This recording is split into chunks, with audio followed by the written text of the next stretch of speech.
मैं इसको थोड़ा सी, ताकि हम इसको दूसरी तरह से देखें।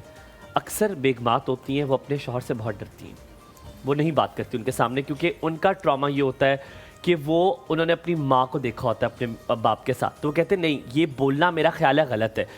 वो कभी भी अपने दिल की, अपनी ख्वाहिश, अपना करियर जो वो करना चाहती है, वो कभी उसके सामने नहीं कहती, जस्ट बिकॉज कि यार ये आगे से कुछ कह देगा, ये डांट दिया, इन्होंने मुझे घर से निकाला। इस डर को भी क्या ख़त्म करना ठीक है, जिसको हम बड़ी बेवकूफ़ी से फर्माबरदारी कहते हैं, जो कि फर्माबरदारी नहीं होती, आप उसमें अपने आप को दबा रहे होते हैं।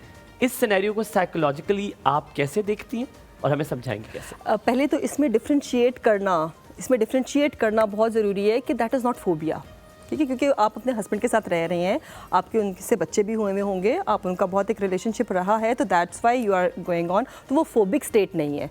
फियर ज़रूर हो सकता है, क्योंकि शायद कुछ आपने पीछे अपनी चाइल्डहुड में वो चीज़ देखी होगी कि पेरेंट्स या अपने फादर को देखा होगा, या कोई और भी चीज़ सिचुएशन होगी जहाँ पे आपने देखा होगा, तो वहाँ पे एक वर्स्ट सिनेरियो होगा, तो वो फियर ज़रूर हो सकता है। और वो फियर अगर आप निकाल देते हैं अपने अंदर से एक्सपोजर के साथ, डिपेंड करता है कि अगले वाला कितना कोऑपरेटिव है। If that person is cooperative, आप बैठ के बात करते हैं, डिस्कस करते हैं, वो फिर अपने अंदर से निकाल देते हैं, तो that is going to be settled down, लेकिन वो फोबिक स्टेट नहीं हो सकती। ठीक है, लेकिन हुमायूं ने जो बात की है ना, वो थोड़ा हम ऑफ टॉपिक हो जाएंगे, बट स्टिल मैं ये कहना चाहूँगी कि बहुत सारे लोग ये चाहते हैं कि वो फर्माबरदार बीवी का टैग उन पे लगे।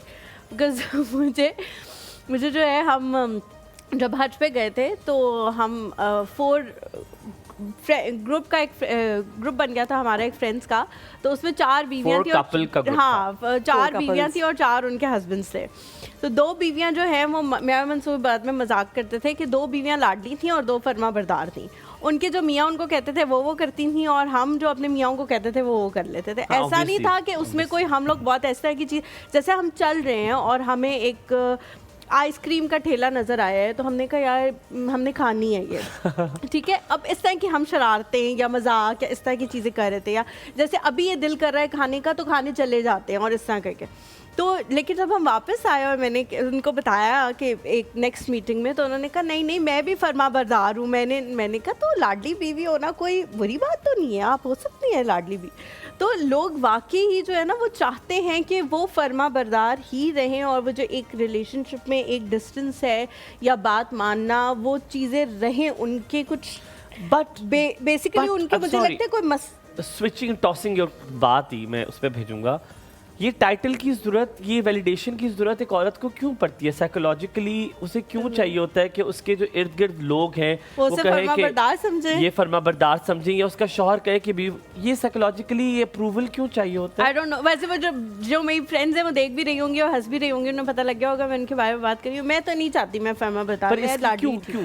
देखिए यहाँ पे मैं कहूँगी कि हमारी कुछ सोसाइटल डिमांड्स, या हमने कुछ खुद से अपने सोसाइटल नॉर्म्स ऐसी सेट कर ली हैं कि जहाँ पे आप इसी एनवायरनमेंट में बड़े हो कि आपने इर्द गिर्द जितने मैरिड लोगों को देखा है, आपने यही चीज़ देखी है कि फर्माबरदार होना, अच्छी बीवी बनना, और आपको लगता है वही सही है। यस, ये बहुत अच्छा है, और आपको एग्जैक्टली यही चीज़ लगती है कि ये बहुत परफेक्ट है, और आपने भी जब बड़े होना है तो ऑटोमेटिकली वो आपके अंदर इंड्यूस हो गया है, आपके अनकॉन्शियस में बिठा दी जाती है। समटाइम्स रिपीटेटिवली जो चीज़ की जाती है, आप रिपीटेटिव एक्सपीरियंस करते हैं तो आपके अनकॉन्शियस में बैठ जाता है, कहीं ना कहीं आपके माइंड में वो चीज़ फिक्स हो जाती है कि मुझे फर्माबरदार बीवी बननी है। आप जिससे बात करी थी, अपने एक्सपीरियंस शेयर कर रही थी, तो दैट इज़ समथिंग कि आपकी आपस की अंडरस्टैंडिंग कैसी है, और रिलेशनशिप तो बेस इसी चीज़ के ऊपर करता है।